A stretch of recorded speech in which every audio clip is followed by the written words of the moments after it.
Oke, bismillahirrahmanirrahim. Assalamualaikum warahmatullahi wabarakatuh. Bertemu lagi kita di tanya jawab seputar perbankan syariah.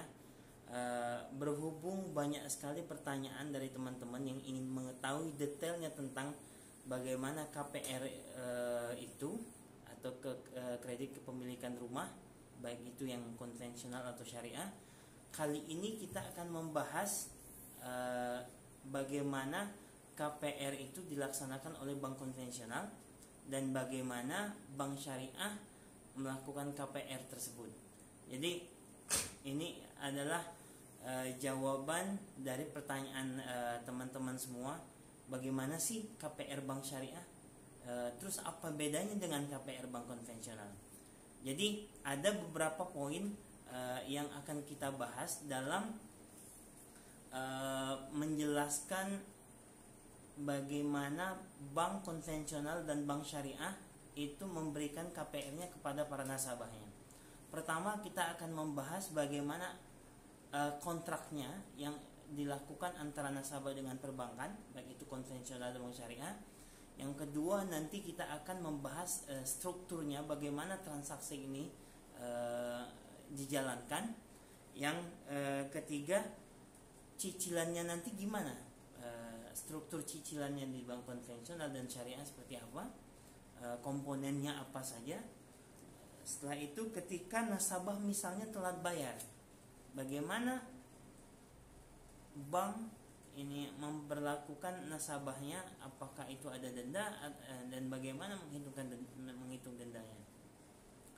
Yang ini kelima, ketika misalnya nasabahnya ingin melunasi lebih awal, bagaimana treatmentnya, bagaimana bank mengkalkulasi keuntungannya, atau mungkin kalau di konvensional bagaimana dendanya. Terus ketika nasabah mengambil KPR di bank konvensional atau bank syariah, siapa pemilik rumah tersebut? Ataukah bank atau nasabah, atau sertifikatnya tergadaikan? Oke. Pertama, sebelum kita membahas KPR bank syariah, yuk kita kenali dulu KPR konvensional itu seperti apa. Ya. Jadi di dalam bank konvensional itu struktur pinjam meminjam itu hampir sama di setiap aspek pembiayaan atau pinjam meminjam, baik itu hutang loan terhadap barang, baik itu pinjaman bank terhadap bisnis, baik itu pinjaman terhadap pembangunan rumah sakit, baik itu pinjaman bank terhadap macam-macam. Itu kontrak antara nasabah dengan bank konvensional itu adalah hutang piutang, pinjam meminjam uang. Oke. Apapun underlying asetnya atau apapun yang nasabah ingin lakukan, jadi kontrak antara nasabah dengan bank konvensional itu adalah lender and borrower, ya. Nah, kalau untuk KPR konvensional, bagaimana biasanya bank konvensional melakukan akadnya dengan nasabah? Ini saya kasih contoh. Misalnya ya, oke. Misalnya nasabah A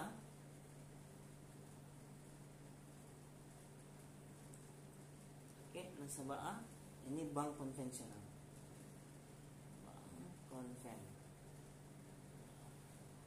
KPR ya, konvensional.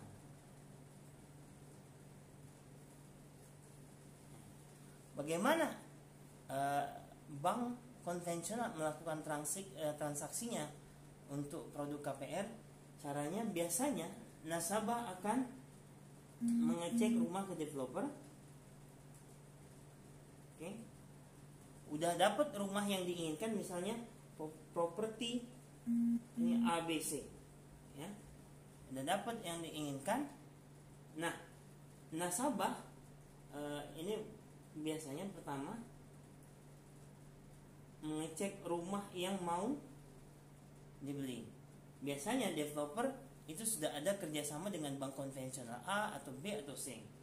Jadi ketika sudah oke, ini misalnya nasabah memilih bank konvensional ini A, oke? Nah, bank konvensional akan ini mendekati bank konvensional yang mengatakan saya akan membeli rumah ini misalnya harganya 120 juta rupiah misalnya, ya, untuk selama 10 tahun, ya, berarti kalau ini dalam bulan itu 120 bulan, ya. Nah, ketika nasabah sudah memberikan berkas-berkasnya termasuk sertifikat gaji dan segala macamnya, KTP ini ya, KK segala macamnya, baru bank konvensional akan memberikan pinjaman atas rumah yang mau dibeli ini. Jadi bank konvensional akan memberikan pinjaman kepada nasabah sebesar 120 juta rupiah, ya, untuk masa 10 tahun, ya.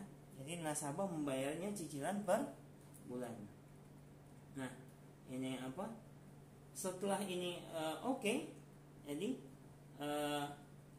biasanya bank akan mentransfer uang 120 juta ini ke developer, atau bank akan mentransfer uang 120 juta itu ke rekening nasabah, tapi dipergunakan untuk membayar harga ini properti ABC ini ke developer, ya. Di sini kontraknya ini apa? Hutang. Ya. Berapa biasanya bank konven ini apa? Mencas ini bunganya itu tergantung dengan bisa antara 10 sampai misalnya 12%. Ya. Jadi setiap bulan nasabah ini A akan membayar kepada bank konven ini misalnya sebesar 2 juta rupiah misalnya, karena ini dalam waktu 10 tahun, ya. Jadi cicilannya 2 juta rupiah. Oke, ini struktur yang biasa digunakan di KPR bank konvensional. Jadi penekanannya adalah di kontrak 120 juta plus bunga ini dengan bank konven. Ini kontraknya hutang antara nasabah A dengan bank konven A selama 10 tahun, dibayarnya nyicil per bulan. Cicilannya misalnya 2 juta. Udah itu aja. Ini bank konvensional melakukan akarnya seperti ini. Lalu bagaimana ketika misalnya nasabahnya telat bayar? Bank konven untuk telat bayar, ya, biasanya ia akan mencas denda, ya, penal atau penalti itu sebesar 1 ini sampai 2% tergantung banknya. Itu 1 sampai 2% ini kalau misalnya nasabah tidak membayar 1 bulan pertama, dia akan dicas atas nominal yang ada. Kalau bulan kedua itu akan ini berganda, ini apa, kemarin, ya, cicilan kemarin plus misalnya ini 1% ditambah lagi dengan cicilan sekarang ini apa plus ini apa dikalikan 1%, jadi compounded interest. Nah, itu jika telat. Akan tetapi jika ingin dilunasi lebih awal, bank konvensional akan memberikan denda 1% dari total sisa hutang. Misalnya ini kan 10 tahun. Misalnya dalam jangka ini 10 tahun, ketika 5 tahun ingin dilunasi lebih cepat. Jadi dia akan mencas misalnya sisanya 60 juta, itu diambil 1%-nya misalnya 600.000, ya, dan biaya administrasi. Ya, itu yang biasanya bank konvensional lakukan. Ya. Nah, untuk masalah kepemilikan, karena ini adalah hutang piutang, maka rumah ini adalah milik nasabah, akan tetapi sertifikatnya digadaikan ke bank. Ya, ini sertifikat digadai di bank. Nah, sertifikatnya ini bisa diambil ketika nasabah sudah melunasi cicilannya sampai 10 tahun tadi. Oke, saya harap untuk bank konvensional clear ya. Jadi poinnya di sini, kontrak antara nasabah A dengan bank konvensional A adalah hutang piutang. Ya, hutang terhadap uang yang dipinjam 120 juta. Itu poinnya. Oke. Sekarang kita beralih ke KPR bank konvensional. Lalu apa sih bedanya bank konvensional dengan bank syariah dalam soal KPR? Jadi contoh yang kita sampaikan tadi itu adalah berlaku untuk rumah baru, ya, untuk rumah second atau rumah yang akan dalam konstruksi, ya. Itu nggak ada ini bedanya di bank konvensional, right? Sekarang apa bedanya dengan bank syariah? Ya, jadi kita akan bahas tentang bagaimana bank syariah memberikan pembiayaan KPR-nya kepada para nasabahnya. Jadi di dalam bank syariah itu ada biasanya ada 3 akad yang dipakai oleh bank syariah untuk memberikan pembiayaan perumahan kepada para nasabah. Yang pertama, kontrak yang biasa dipakai yang maklum banget, yang hampir semua orang tahu adalah murabahah. Ya, murabahah itu adalah jual beli, ini cost plus profit. Jadi jual beli, tapi ini penjualnya itu memberitahukan berapa harga di awal dia beli kepada pembeli sebelumnya, lalu berapa harga yang dia jual kepada pembeli yang baru. Ya, jadi pembeli ini tahu berapa harganya, berapa ini orang tersebut mengambil keuntungan. Itu murabahah, tapi akan kita jelaskan nanti dalam strukturnya. Yang kedua, bisa juga memakai akad ijar mausufa fi zimmah. Ini khususnya properti atau rumah yang masih ingin dibangun. Jadi karena dalam masa pembangunan ini bank syariah juga menginginkan keuntungan, jadi ada akad yang bisa dipakai di sini. Jadi nasabah bisa membayar sewanya dulu di depan, tapi dinikmatin di akhir ini ketika rumahnya atau propertinya sudah jadi. Ya, yang ketiga ini yang menurut saya paling baik adalah musyarakah mutanakisah. Ya, di mana bank syariah dengan nasabah membeli properti ini bersama-sama, joint ownership atau ini kepemilikannya bersama. Misalnya bank kontribusinya 90% atau nasabah 10%, atau bisa juga bank kontribusinya 80%, nasabah kontribusinya 20%, atau lebih tinggi juga bisa 30% nasabah, 70% ini bank. Tergantung dengan bagaimana kebijakan bank di suatu tempat tersebut. Ya. Nah, sekarang kita akan bahas kontrak yang pertama dipakai oleh bank syariah untuk pembiayaan rumah. Ya. Baik. Kita contohkan di sini untuk misalnya contoh di KPR murabahah. KPR murabahah. Oke. Bagaimana KPR murabahah ini dilakukan oleh bank syariah? Misalnya ini nasabah IB ini X misalnya. Ya. Ini bank syariah ini ABC. Right? Terus di sini misalnya ada developer.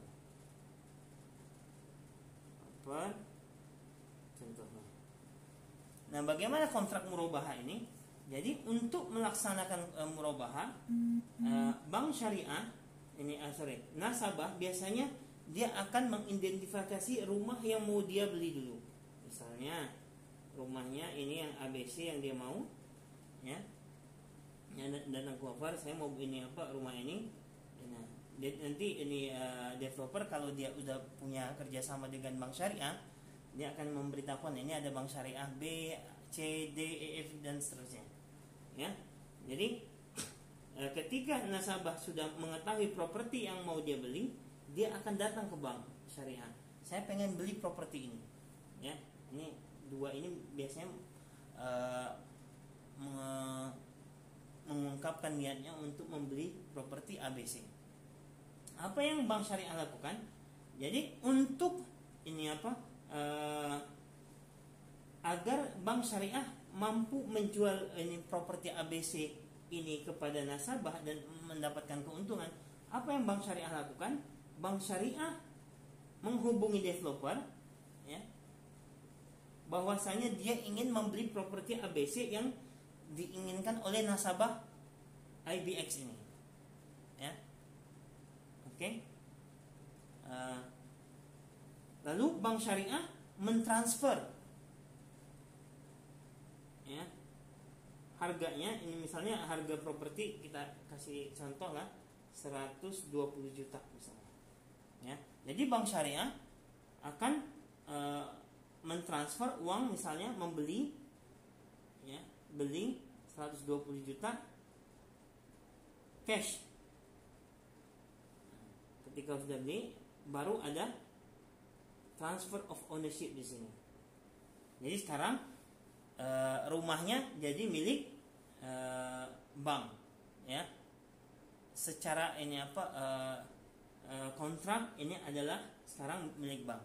Nah, ketika ini apa rumah tersebut sudah menjadi milik bank, di saat inilah bank syariah boleh menjual aset tersebut atau rumah tersebut kepada nasabah, misalnya dalam tempo 10 tahun, oke, harganya 140 juta rupiah. Oke. Bayarnya apa? Nyicil, ya. Selama ini 10 tahun, dibayarnya per bulan. Berapa per bulan bayarnya? 120, 240 per bulan bayarnya, misalnya 2 juta rupiah. Oke. Jadi ini kontrak murabahah dan ini strukturnya. Lalu ini apa? Misalnya ketika dalam kontrak ini misalnya kita buat timeline 5 tahun sampai 10 tahun. Misalnya di tahun kelima nasabah ini IBX ini telat bayar, ya. Misalnya cicilannya tadi adalah 2 juta. Maka di dalam kontrak di awal itu sudah disebutkan, ketika nasabah telat bayar, maka nasabah harus bayar penalti, ya. Penalti misalnya hitungannya 1% dari outstanding, misalnya 2 juta, ya. Dari di sini sekitar 20 ribu, ya. Ya, itu per bulan, ya. Jadi kalau misalnya kalau tadi di bank konvensional itu ketika ini bulan kedua itu nggak bisa bayar, maka yang di ini apa bunganya itu dilipat gandakan. Kalau di sini nggak, hanya outstanding cicilannya saja, enggak termasuk yang 20 ribu ini, ya. Itu yang pertama yang membedakan. Yang ini yang kedua, di dalam bank syariah 20 ribu ini kalau di konvensional diakui sebagai pendapatan bank konvensional, sedangkan di bank syariah ini tidak diakui pendapatan, tapi ini ditransfer ke akun charity, ya, akun kebajikan. Jadi ini nggak boleh diakui oleh pendapatan oleh bank syariah.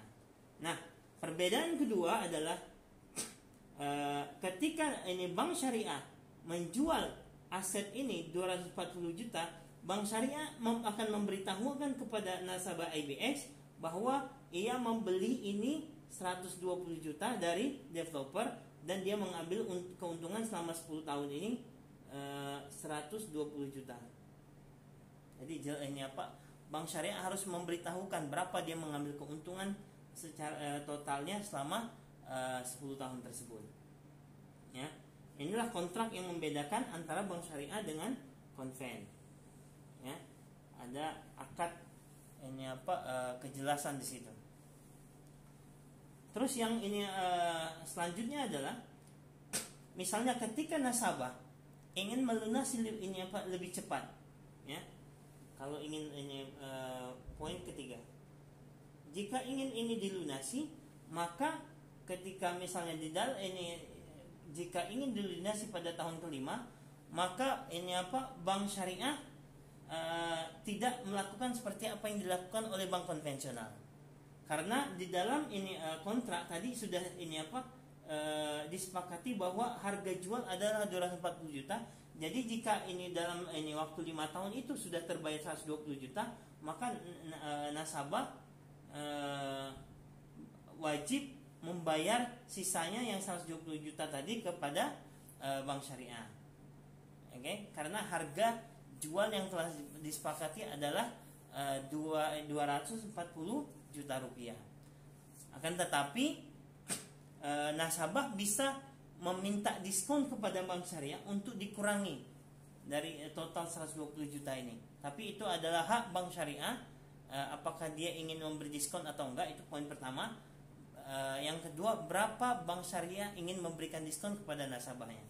Ya, misalnya dia ingin memberikan diskon 20 juta, ya, berarti nasabah tinggal bayar 100 juta rupiah. Itu masalah pelunasan. Yang keempat adalah kepemilikan. Ya.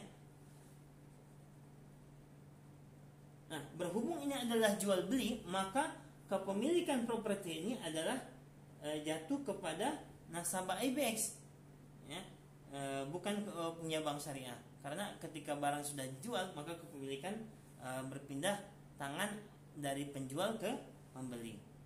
Ya, saya harap itu paham untuk struktur murabahah, transaksinya seperti apa, terus ini keuntungannya dari mana, ya. Biasanya di sini nanti juga disebutkan keuntungannya sekian persen misalnya dari per tahun misalnya 12%. 12% dari total jadinya 120 juta. Ini contoh aja, ya. Oke, saya harap murabahah udah jelas di sini, ya. Nah, sekarang kita rubah ke akad yang lain untuk membandingkan.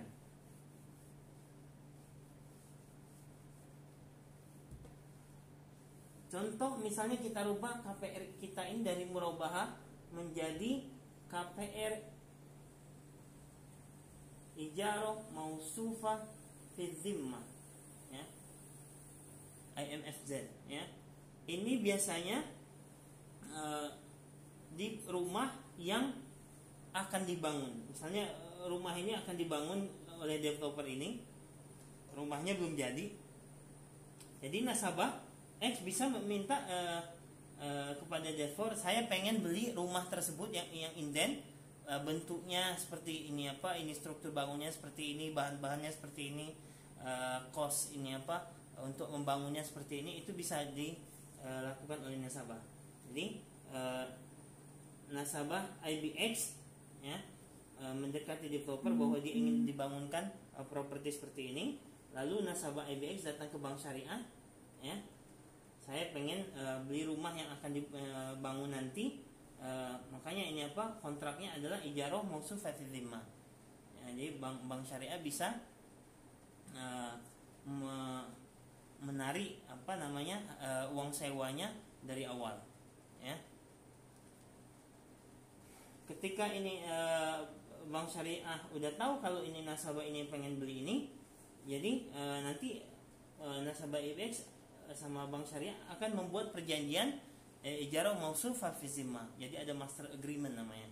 Ya, yang di murabahah tadi juga ada master agreement bahwasanya nasabah akan membeli properti tersebut jika bank syariah sudah membeli kepada developer. Nah, kalau ini untuk ijarah mausufah fi zimmah, master agreementnya ada ijarah mausufah master agreement. Di dalamnya menyebutkan bahwasanya nasabah IBX akan menyewa properti ini ketika ini mulai akan dibangun sampai ini selesai, sampai akhir dari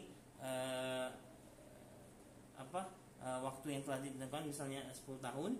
Nah, selama 10 tahun ini nasabah IBX berjanji akan menyewa rumah ini dari bank syariah ini ABC. Ya, apa yang bank syariah lakukan? Dia akan kontak developer ini bahwasanya saya akan membeli rumah tersebut yang akan dibangun berdasarkan permintaan dari nasabah IBX. Ya, yang minta bangun terus bayar cash. Ya, jadi ada kepemilikan ini berpindah di sini, ownership meskipun masih dalam proses konstruksi. Nah, dalam proses konstruksi ini bank syariah akan menyewakan aset ini kepada nasabah IBX dalam jangka waktu misalnya 12 tahun. Ya, misalnya 12 tahun. Kenapa 12 tahun bukan 10 tahun? Karena misalnya untuk 2 tahun awal ini nasabahnya ini tidak misalnya membayar sewanya di depan. Jadi 2 tahun terakhir nasabah tidak perlu lagi membayar sewanya karena sudah dibayar di depan. Makanya ijarah mausufah fi zimmah. Jadi tinggal dibagi, misalnya bank syariah pengen untungnya sekian dari total ini, maka dalam waktu misalnya 12 tahun kepemilikan rumah ini tetap di bank syariah, akan tetapi nasabah ini menyewa ya kepada bank syariah, misalnya per bulannya berapa, misalnya 2 juta ya, ini uang sewa saja ya. Nah, apa bedanya ini sewa dengan murabahah tadi? Nah, disewa selama ini proses ini nasabah membayar sewanya selama 10 tahun. Selama 10 tahun itu properti itu atas nama bank syariah kepemilikannya. Kalau di murabahah kepemilikan aset adalah atas nama nasabah. Ya. Kekurangannya adalah ketika misalnya ya setelah 5 tahun nasabah nggak mampu bayar, bank syariah bisa mengatakan oke, karena kamu nggak mampu bayar, kamu bisa keluar dari rumah ini karena kontraknya adalah sewa. Jadi ketika 5 tahun ini nggak bisa bayar ya, nggak bisa bayar ya, bank syariah bisa meminta nasabah untuk keluar karena kepemilikan properti ini atas nama bank. Atau ini kalau misalnya hanya telat, bank juga bisa memberikan denda atas telat bayar sewa, tapi denda ini seperti di murabahah masuknya ke account charity dan ini akun dana kebajikan. Ya, itu perbedaan murabahah dan ijarah, dan juga dengan konvensional tadi jelas berbeda ya. Denda itu masuk keuntungan bank. Ya, sampai sini saya harap ini lebih jelas ya. Nah, kalau misalnya untuk nasabah IBX ketika dia ingin melunasi di tahun kelima, bagaimana ini treatmentnya? Jadi treatmentnya adalah bank ini bisa mengkalkulasikan total sewa yang harus dia bayar misalnya ini 7 tahun ke depan, ya, atau 5 tahun ke depan. Nah, dari 5 tahun itu bank bisa memberikan sedikit diskon agar nasabah ini melunasinya lebih cepat. Ya, itu ini dan ini itu adalah nominal, adalah kesepakatan kedua belah pihak, dan itu harganya itu berasal dari bank. Misalnya bank mau bilang ini harganya 120 juta rumah ini, kalau kamu mau mau melunasi lebih cepat, tapi kontraknya sebenarnya karena ini adalah kepemilikannya ini sampai dalam masa kepemilikannya atas nama bank, maka bank berhak menjual aset ini berdasarkan kesepakatan kedua belah pihak. Ya, kalau bank pengennya jual 120 juta, kalau nasabah mau dia beli, kalau enggak ya berarti tinggal lunasin. Ya, di sini nasabah nggak terlalu punya power di sini. Oke, makanya ini kalau ini mau KPR bagusnya kalau dibandingkan ijar mausufah fi zimmah, bagusnya murabahah. Ya, oke. Kepemilikan tadi kita udah bahas. Ini kepemilikan rumah ini adalah dimiliki oleh bank, jadi nggak perlu ini sertifikatnya digadai karena itu atas nama bank. Ya, itu jelas ya untuk KPR ini ijar mausufah fi zimmah. Nah, sekarang bagaimana jika KPR itu adalah KPR musyarakah mutanaqisah?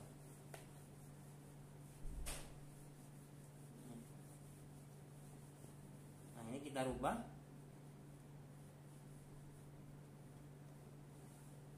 KPR MMQ, musyarakah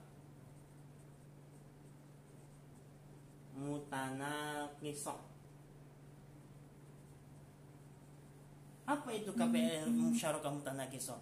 Nah, ini menarik ini.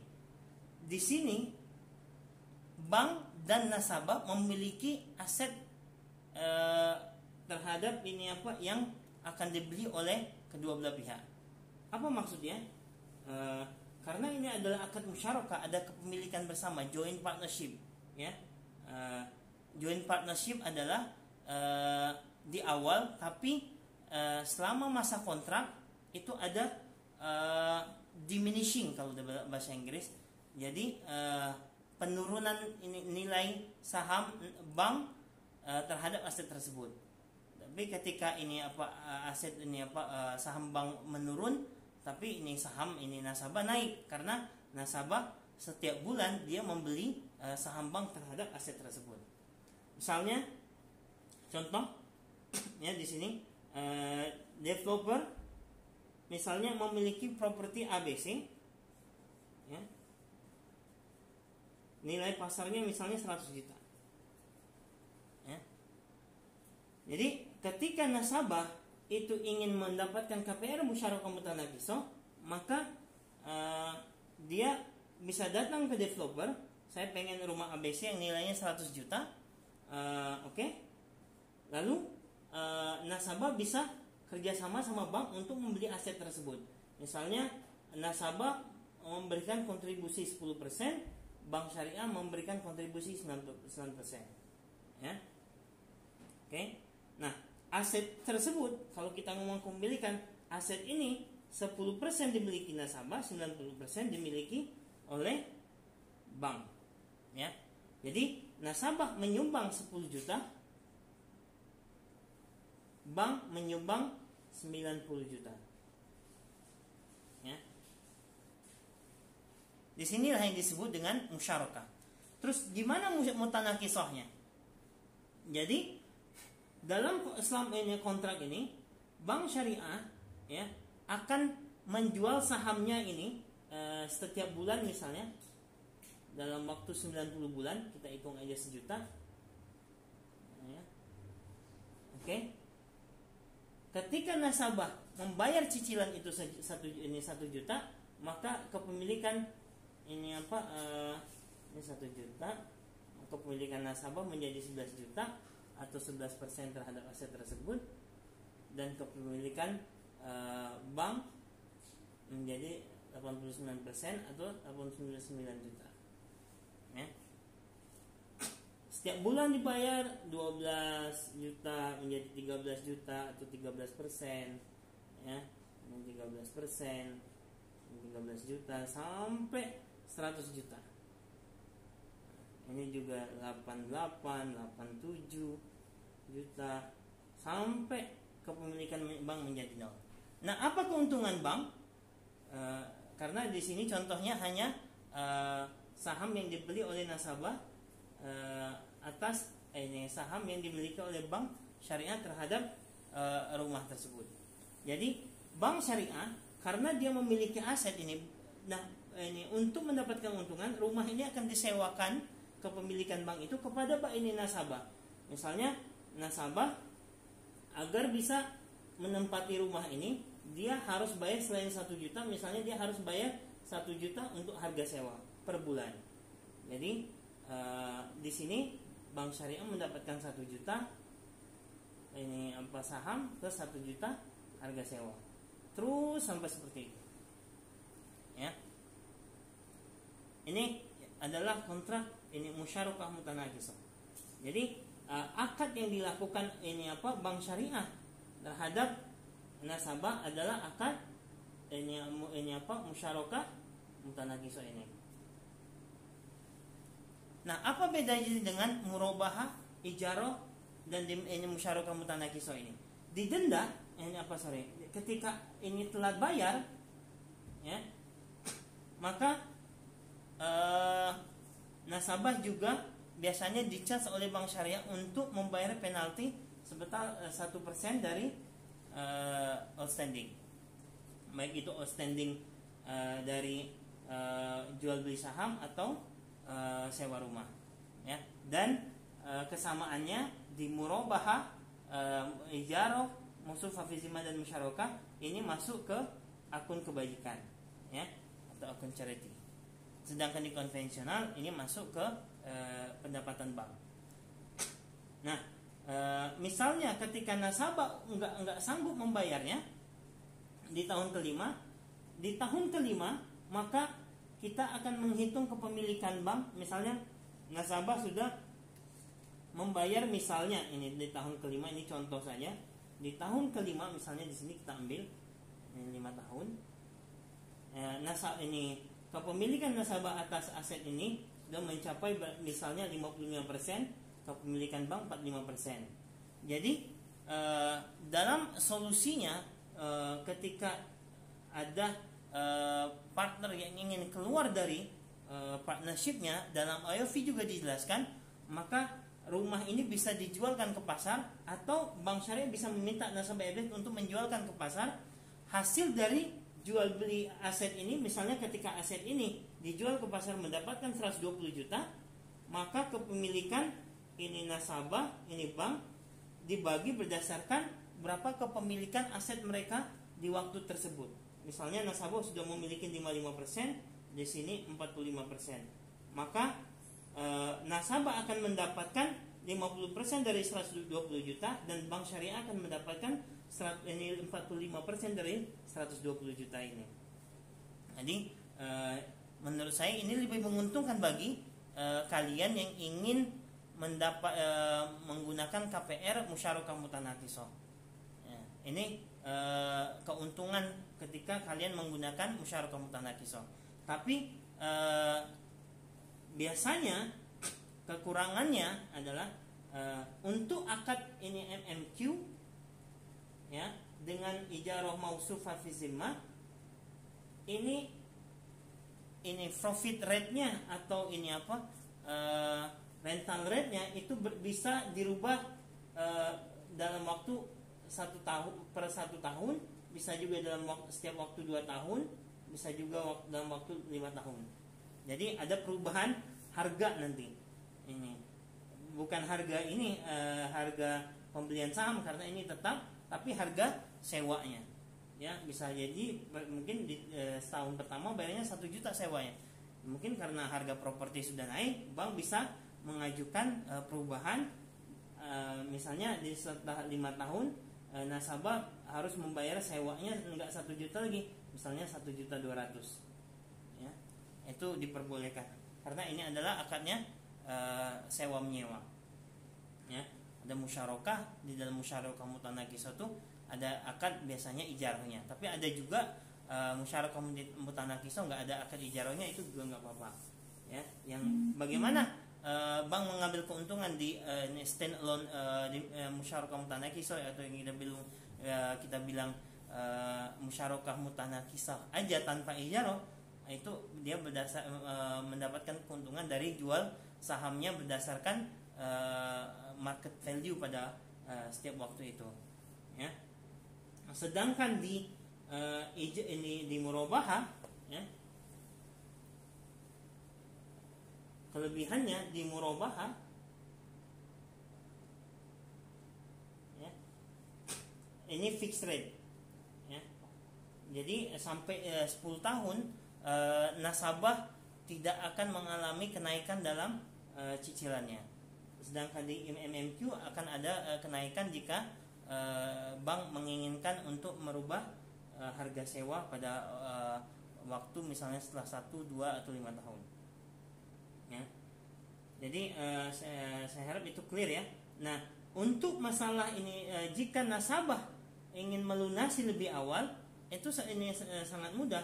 Jadi ketika misalnya kepemilikan nasabah tinggal 45%, 45 juta itu bisa dijual pada ini nasabah IBX. Mungkin bank akan menjual sahamnya enggak 45 aja tadi, mungkin juga di atas sedikit ya, mungkin harga pasarnya waktu itu sudah naik, itu tergantung kesepakatan bersama.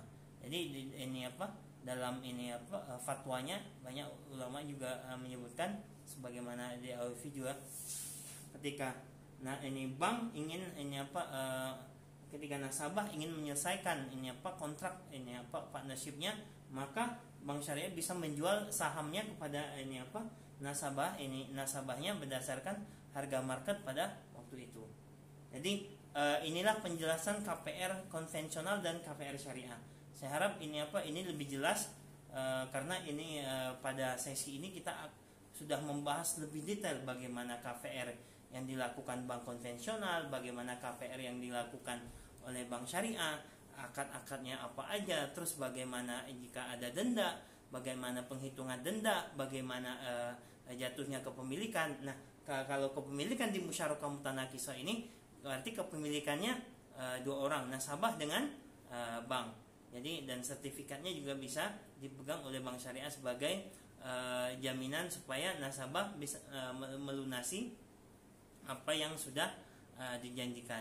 Jadi itu saja teman-teman. Saya harap sekarang tidak ada lagi pertanyaan bagaimana itu KPR konvensional, bagaimana KPR ini bank syariah, ini halal haramnya. Jadi udah jelas ya perbedaannya. Otomatis ketika akadnya sudah sesuai dengan yang disesuaikan dengan ini para ulama, baik itu ini konsep yang dilakukan di kontrak di murabahah, baik itu kontrak yang dilakukan dalam ijarah mausufa fi zimmah, baik itu kontrak yang dilakukan di akad musyarakah mutanakisah, dan itu sudah sesuai dengan apa yang dibahas oleh para ulama, termasuk fatwa yang dijelaskan di dalam fatwa IOV, baik itu fatwa yang murabahah, baik itu fatwa ijarah, baik itu fatwa musyarakah yang di dalamnya ada musyarakah mutanakisah. Dan fatwa Dewan Syariah Nasional juga membahas tentang murabahah, ijarah dan musyarakah mutanakisah. Jika masih ada pertanyaan bisa komen di YouTube atau langsung tanya ke link kita di channel YouTube atau di media sosial juga bisa yang berkaitan dengan KPR. Itu saja. Wallahu a'lam. Wassalamualaikum warahmatullahi wabarakatuh.